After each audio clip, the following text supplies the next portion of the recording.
I found this locket in my mother's jewelry box. Its intertwined initials CS are those of my Aunt Clara, who did not survive the Holocaust. The locket is also a watch, but it is broken and the hour hand is missing, and I've never had it fixed because for Aunt Clara, time stood still. This is a film about one family and how some of us were saved from the Holocaust and while others were not. Timing, help from the U.S. relatives, quick decisions, and just plain luck determined who survived. I'm one of the lucky ones. I escaped from Germany and was able to come to the United States because I had family in Oklahoma who helped us.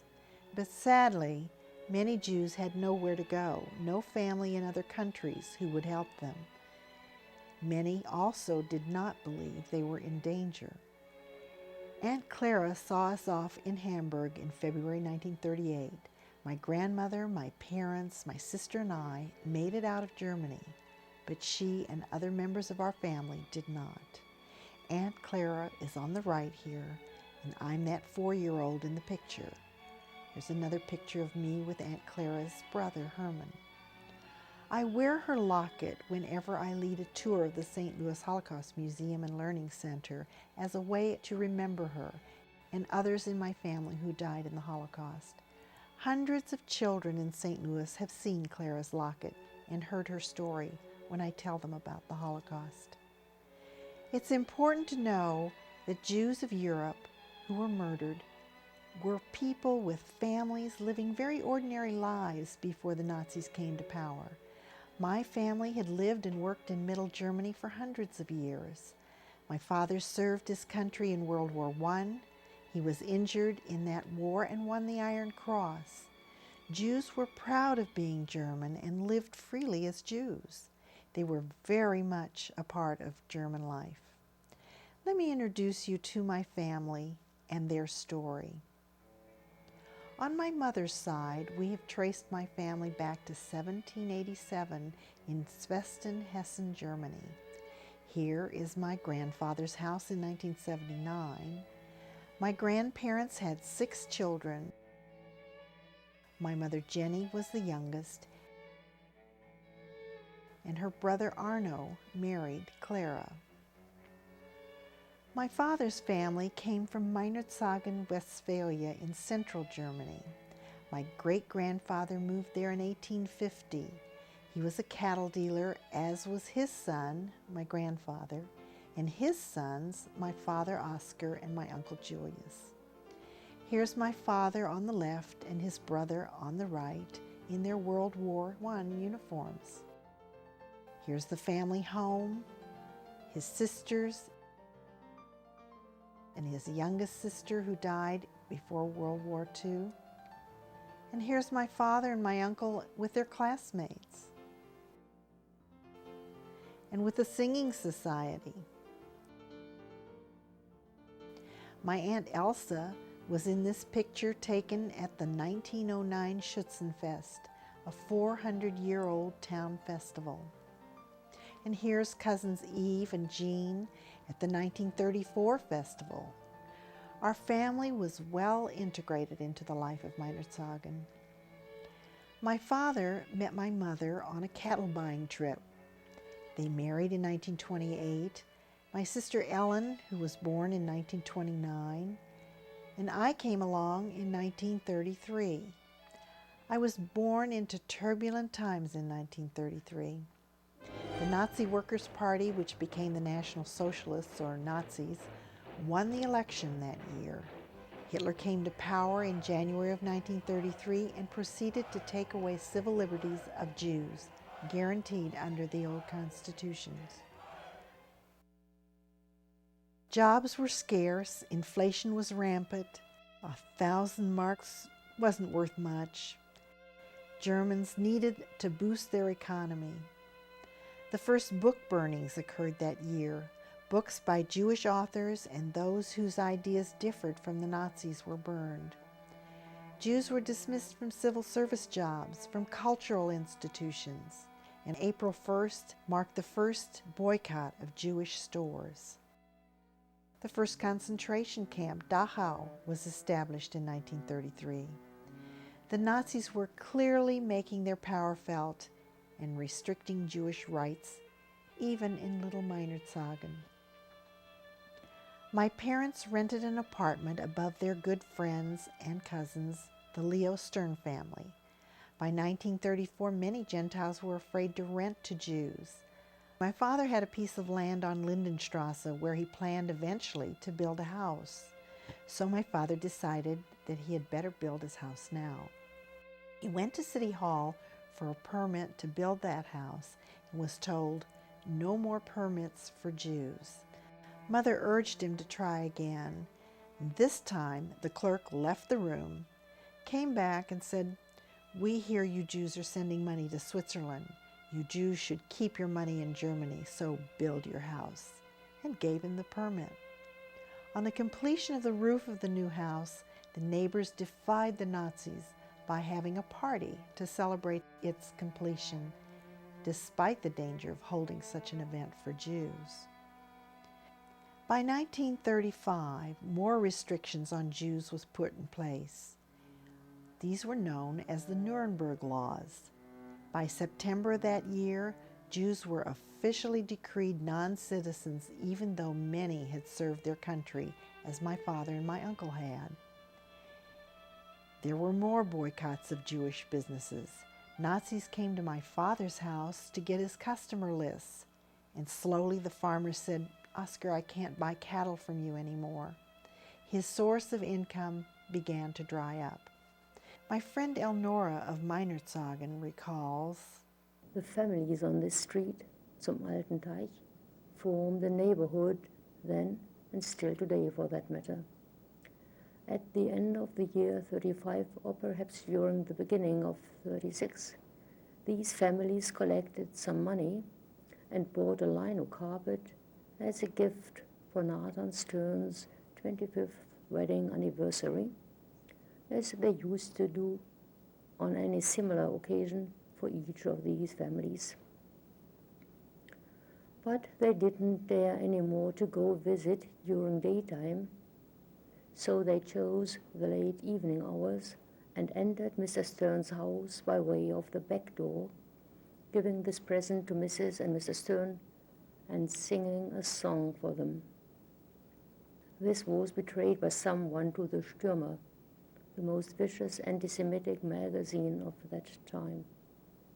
The whole story was published there, denouncing by name all the neighbors who had contributed to the present and visited the Jewish family." My sister remembers, they had the Hitler Youth practiced after school every day, and I had to go home. I was not allowed to watch them or anything else. They also had religious prayer or whatever they called it before school started, and I did not go to school till later after that was over. But most of this was propaganda, not religion. And they wore their black shirts and khaki pants, and didn't they have light ties, I believe, but all the students in the school wore those. And they had to go to this every afternoon after school. what about the girls? The girls had their uniforms. Also, they had white shirts and I think khaki skirts. And they had a leather strap across their shoulder. I never understood why, but it was for some purpose. Anyway, this was the Nazi youth, and they were absolutely drilled every day. My cousin Eve remembers, my brother would have to run home from school very quickly because my brother was 3.5 years older than I was, and the other boys would beat him up on the way home from school. And I was not allowed to play with the other children. They would play outside. I would look through our living room window, which had a very sheer curtain, and I would watch them play, but I was Jewish, so they were not allowed to play with me. However, I did have a very good friend who lived across the street, whose parents permitted her to come to my house under the cover of darkness. and she would come in the evenings and play with me. One day, she brought me a doll. I didn't know why she brought the doll. It was not my birthday, but her mother had given her the doll to give to me as a parting gift because we were leaving the next morning. Of course, neither my friend nor I knew that. And I learned later on that her father had been arrested because someone squealed on him that he permitted his 8-year-old daughter to come and play with a Jewish girl. In the beginning, Hitler encouraged the Jews to leave Germany, but few had places to go. The fact that we had relatives in the U.S. who were willing to help was what saved us. My mother's brother Theo left in 1936 thanks to the help of his wife's family in New York. By 1937, my father realized it was time to begin the process that would get us out of Germany. The U.S. would only let a limited number of German immigrants in. We needed quota numbers. We needed a sponsor to guarantee that we had support once we got to the U.S. A cousin in Wichita, Kansas, volunteered. Many papers had to be secured, including his tax returns, a letter from the mayor of Wichita confirming his status in the community. My mother feels that this letter on official stationery was one of the most important documents she had. More documents were needed and secured by my Aunt Helena and Uncle Ben, my mother's sister who had immigrated to Oklahoma in 1918. Documents were needed from Germany saying that we owed no taxes, that we had no criminal record, and that we were in good health. Then passports and green cards had to be gotten for the 4 of us, as well as for my grandmother. I remember the trip to the American consulate in Stuttgart to get these in October of 1937. My mother told me how relieved she was when she got her final papers, how the crowds of people waiting outside watched her face as she came out to see if she was successful.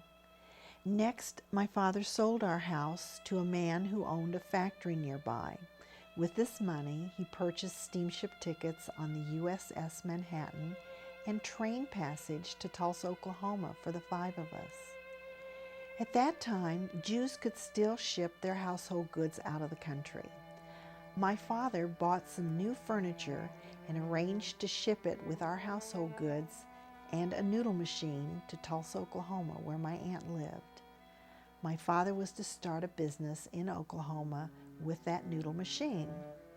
He spent a week at a noodle factory in Germany at night to learn his new trade. The owner would have been severely punished if he had been caught teaching a Jew.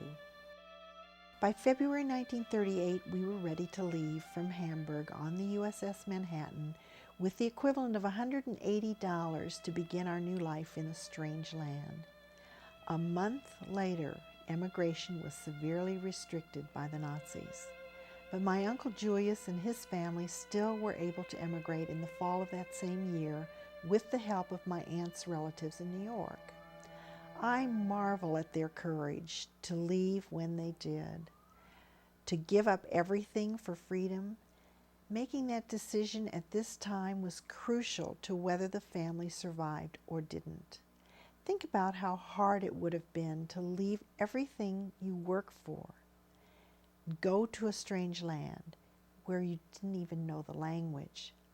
I am so grateful to those in America who warned us of the situation and urged us to leave quickly and then helped make it happen.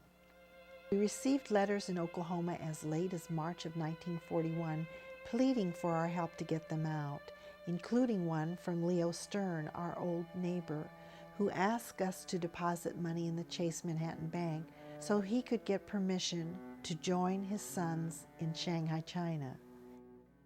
In this postcard, Uncle Gustav pleads for us to urge his brother in Connecticut to get his papers to him. We even secured sponsors for the Emil Stern family in Oklahoma, but it was already too late. Just getting a passenger ship and getting to a port was a problem. Meanwhile, in Dortmund, Germany, my Aunt Sophie, a widow, made preparations to leave with her son Ernest in October of 1938 for New York. Here's Aunt Clara with Ernest just before they left. My sister and I spent a lot of time with Aunt Clara and Uncle Arno, who had no children of their own. They lived in Dortmund, not far from Meinerzhagen. And here I am with my grandmother and Aunt Clara and the doll she gave me.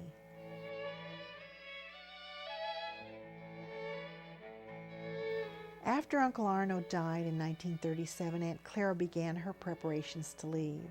She sent her household goods to Oklahoma, and this is how the Locket got to America.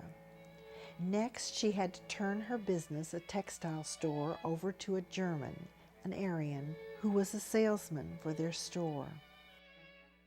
I can only imagine how Clara felt when the horrible events of November 9th and 10th, 1938 took place.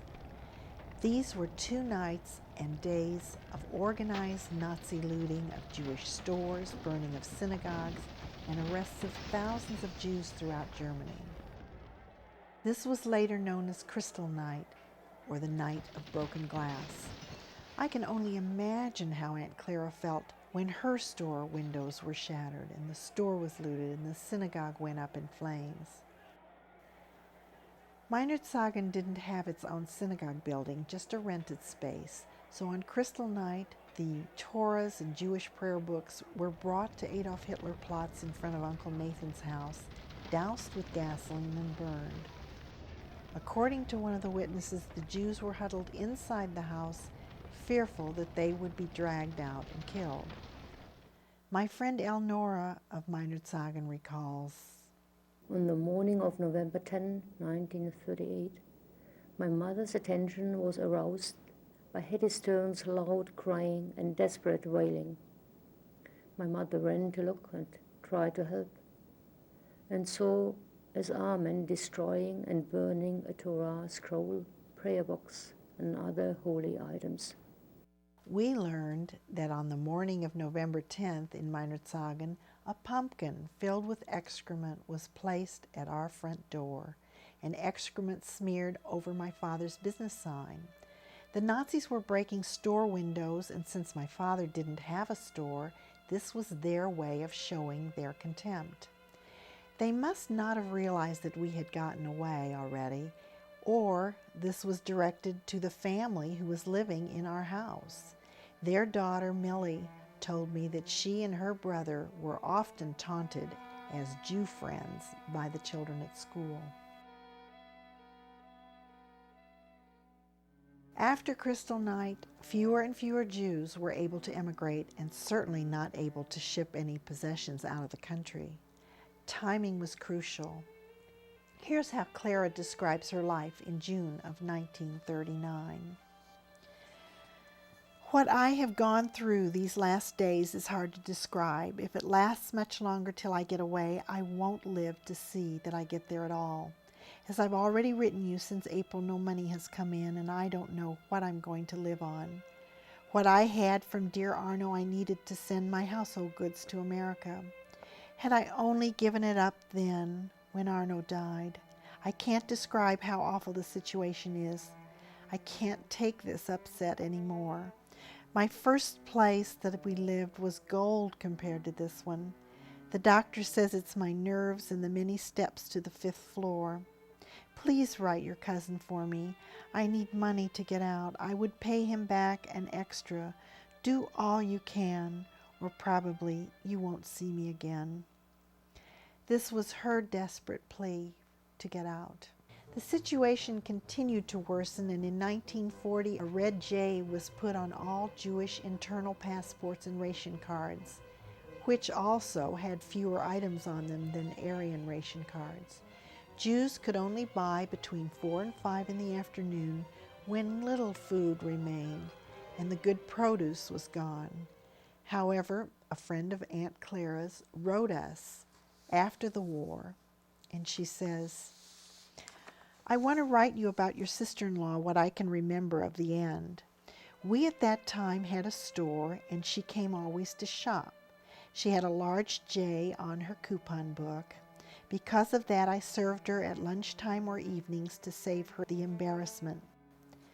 Thus I could give her what I wanted. People were so hateful. By us, she didn't get anything marked off on her ration card. The last purchase I will never forget. 20 kilos of supplies they were allowed to take along, and then we decided how to apportion them. In 1941, Jews had to adopt the middle name Sarah or Israel and show it on all correspondence. There was censorship of mail, and a detailed census of Jews was mandated. Deportation to the camps was more and more frequent. Hitler made it clear what he had in mind for the Jews, but no one could have imagined the horrors that were to follow. In February 1941, in Tulsa, Oklahoma, our family pooled their funds and bought a ticket for Aunt Clara from Lisbon to New York, but there was no guarantee of space on the ship. Also, Clara needed to get to Lisbon. In November, we purchased a Cuban visa for Clara. These were desperate times, and all avenues of escape had to be tried. Even though the passengers on the ship St. Louis were not allowed to land in Havana earlier, we still had hope of rescuing Clara via Cuba. From a letter after the war from a woman who had worked for Clara, we learned that in 1942, she writes, she lived then together with a lady with the most necessary things with her. There they waited for their immigration papers, and as far as I know, she received these. To this apartment I could bring her only necessities in secret by night and fog, since I was not allowed to have any contact. Daily there were new ordinances. At one of my last visits, she asked for some warm nightshirts, which I still brought her. She figured already she would come to a concentration camp and had no warm clothing. A few days later, the trains of Jews came through the city, and they had to come together at a great hall. There I still tried once more to see her. I did not know whether she was there. I could not accomplish anything. It was terrible. Old and sick men and women were led through the city, and then I heard only through everything that they were transported. So why didn't Clara leave in 1939? Was there a missing immigration document? Why didn't Clara make it to Lisbon to catch the ship to the U.S. in 1941? Was there no room? Or did she just run out of money? Her 1939 letter revealed that she'd already sent her possessions to the U.S., entrusted her things to someone else who was supposed to send her some money. She had no possessions left to sell, and there was no employment for Jews. So without money, maybe she could not even have paid for the train ticket to Lisbon or for the bribes needed for her final papers from the Nazis. I found a receipt for the return of her ship passage money. After the war ended, my cousin Frank, who was stationed in Germany, found Clara's emigration papers in the possession of a lady in Dortmund. According to this woman, Clara was transported to the camps in the autumn of 1942. She told us a man who had been deported from Dortmund and had returned said he had seen her and that she died sometime in the winter of 43-44 in a concentration camp in Riga, Latvia. The journey took 4 days in boxcars with no food and water, according to one survivor who also traveled from Middle Germany to Riga. Jews were used as slave laborers, and the weak and starving died or were shot. Many were women and children. Only the young were able to survive slave labor camps and the harsh conditions in Riga. I wrote the American Red Cross Tracing Service for information on Clara, but they wrote back that the Latvian records were destroyed at the end of the war, so they had no information on her. Meanwhile, the locket remains as a reminder of her ordeal and man's inhumanity to man. Clara's death will not have been in vain, however, if just one person remembers her story and resolves to be a better person because of it. And what happened to the family in Meinerzagen? My aunts and uncles on my father's side and my cousin Oscar were deported to Auschwitz, and all perished. Their other son Hans escaped to England. Several other cousins emigrated to South America, Great Britain. One went to Israel. Uncle Nathan committed suicide trying to get out of Germany. Cousins Emil and his wife Paula tried to commit suicide but were revived.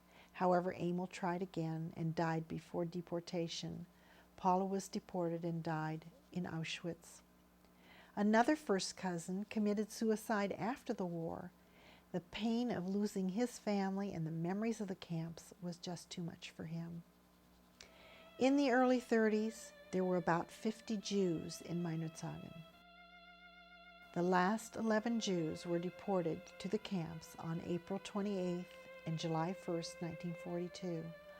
All were killed in the camps. This memorial stone was put up in 1979 in Meinerzagen. In 1944, someone had the tombstones from the Jewish cemetery buried by French forced laborers to protect them from destruction by the Nazis. And after the war, the gravestones were restored to their rightful places. Our family had the fishback stone engraved with the names of those who died in the Holocaust, with a common death date of May 8, 1945, the end of the war in Europe. The city of Meinerzagen invited its former residents to come visit in 1982. The 9 who came were from Argentina, Brazil, Scotland, England, Israel, and my sister and I from the United States. We were like seeds scattered in the wind to all corners of the globe. 6 million Jews lost their lives. My aunts, uncles, and cousins were among them. And each time I look at the locket, I remember not only Aunt Clara, but all of them. History must not repeat itself. We must learn from the Holocaust what intolerance and hate can lead to.